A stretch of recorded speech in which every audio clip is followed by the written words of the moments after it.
give me signs for this.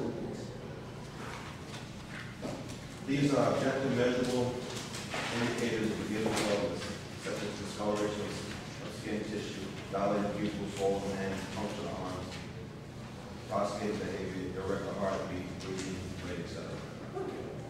Signs are simple. That's one of the simplest ones to explain. In any disease, there's signs. I mean, the physical, objective things that you can pretty much see and or measure. We're looking at the actual intoxication person. You know, you can actually see somebody staggering. You can see tracks on arms. You can see. You can actually see breathing. You know, these things that you can see. Everybody got any other examples of signs and things that you can see? Nodding. Oh yeah, I forgot about the nodding. Nodding. Anybody else?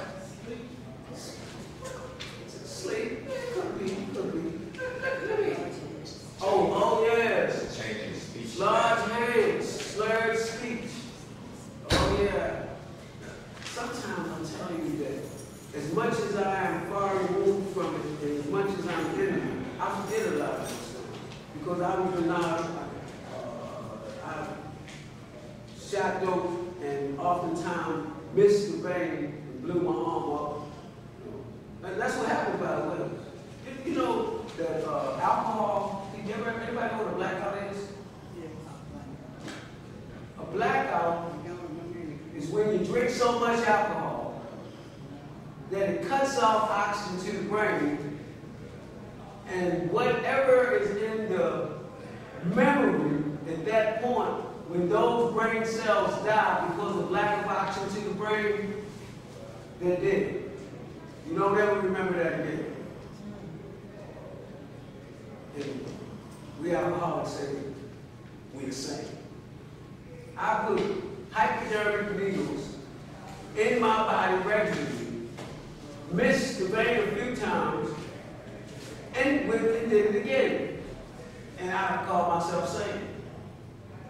I OD'd on drugs more than once, and the first thing that came to mind when I came to consciousness was to catch up with the guy that sold me the drug. Not to hurt him, but to get more. That's insane. And I can tell you that your family members probably won't tell you them stories for a long time because they shame on them. But I can pretty much tell you that they have those stories in their memory.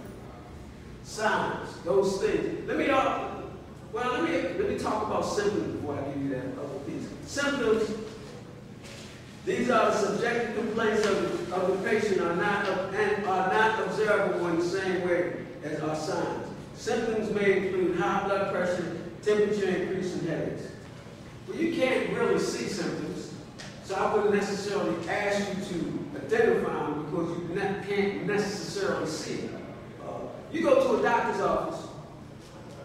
Generally, there's a nurse receptionist or whoever is at the front desk, the gatekeeper. They observe. They document what they see. Signs. By the time you hobble, walk, pull yourself over to the window and ask them, and they ask you, well, why are you here?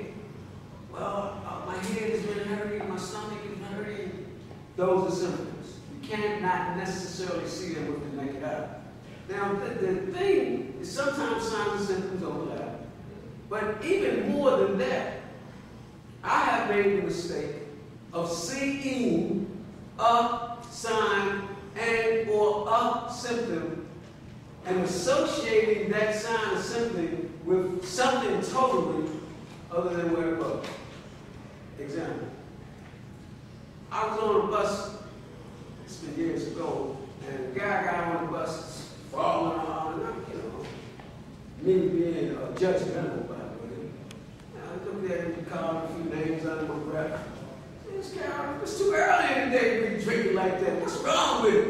You know, and I forgot you many years ago, I was the same person. Yet at the same time, I'm judging this guy. And come to find out, when the ambulance came, it wasn't about drinking, he was diabetic.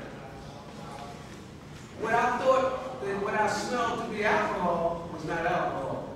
It was simply diabetic sleeping coke. So one of the things I learned from that juncture is just because I identify a sign or a symptom, I need to get all the information before I start judging somebody. All the information. That's why there's 6 characteristics, not just 3. Okay. Course. Somebody read course for me, please. This is the predictable or semi-predictable direction which a particular illness will take without treatment. This may involve signs and symptoms which occur at the early stage of illness, but did not occur at the later phase of the phase, or an increase in frequency and intensity of signs and symptoms, organ damage, and or chances of mortality. Simplicity. Course is the direction that the disease will take if it goes untreated. The direction that the disease will take if it goes untreated. Example, glaucoma. If glaucoma goes untreated, what happens? That's the course.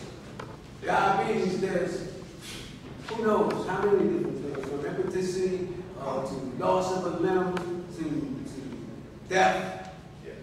Course, the direction that the disease will take if it goes untreated. The disease of addiction, using one of the 12-step definitions, Narcotics Anonymous in that literature says jails, institutions, and death. The course, jails, institutions, and death. Course, the direction that the disease will take, jails, institutions, and death. Now, don't be fooled by the way that they're stated, because oftentimes people die before they ever get to an institution or go to jail. So ultimately, the course is death. One way or another, whether physically, mentally, or spiritually. But the direction that the disease of addiction takes will lead you to death. Prognosis. Prognosis, this is the chance that this patient will fully recover or regain a major portion of these abilities once the illness has run its course. Prognosis is particularly affected by how soon the treatment is initiated in the course of the disease. Everybody in here wants to know what the prognosis for their loved one is. When you call me, when you pull me aside, when you talk to me or any other staff, probably your question is, how is my loved one doing? And whatever comes out of our mouth is the prognosis. And I can tell you that pretty much, I can say that everybody's doing wonderful. Particularly when they let me see it. They always let me see it doing wonderful. The number one symptom of the disease of addiction is denial. Another way to say denial, D-E-N-I-A-L, using the acronym, don't even know I am lying to myself. I always like to put again on it. Don't even know I'm lying to myself again. Denial. It's the number one symptom to the disease of addiction. A lot of times, the affected person cannot even see right in front of them. Can't even see. They can be looking worst as possible, and you'll say, why don't you do something about this? Oh, I'm all right. Why don't you stop? I can stop whenever I want to. I've said all those things a multitude of times, and I'm pretty much sure that most of you heard. Those are pretty much like national anthem type things. I think that the master of the disease gave all of us to say, because we all say that. But prognosis is the predictable outcome under treatment. I can tell you that if we didn't think that your loved one had a chance, we wouldn't accept them anyway. If we didn't think that we could help them, we wouldn't accept them anyway. So we always look at the prognosis as being good. We always do. I trust that God will intervene because I can't make anybody stop reading, I can't make anyone change their mind. However, I can set up an environment in such a place that they can be made to get thirsty, maybe even though they may not do. I can put enough salt in the diet. I can put enough salt in the diet to make sure they get thirsty. Ideally, I do that. I smash egos. I'll make sure that the moment they think they're secure in one area, I snatch it from them so they ego won't be crushed. One of the things that we have to do, and I had to happen for me, is I had to be made to know that I needed some help, that I could not do it on my